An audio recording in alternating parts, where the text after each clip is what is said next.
Everyone, welcome back to Sunny Live Chain. Thank you so much guys for tuning in. I'm here to update you of what's going to happen on Gqeberha the Empire from the 30th of September to the 4th of October 2024 on Monday. Hlumelo and Nozuko get their baby's DNA test results back.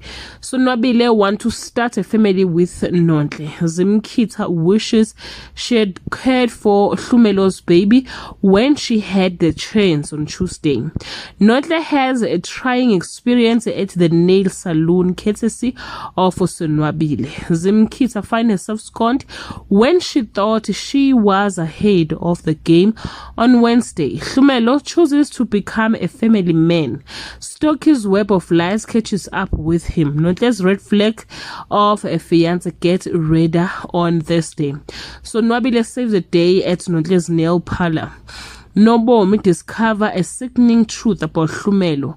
Nozuko's lobola negotiation plan are complicated on Friday. Nozuko's lifelong dream come true. Stokey pursues the girl he wants to be with. And Ntando's dream have a message, but will he figure it out before it's too late? Well guys, that's all I have for today. You can leave your comment below and share your opinion. Bye.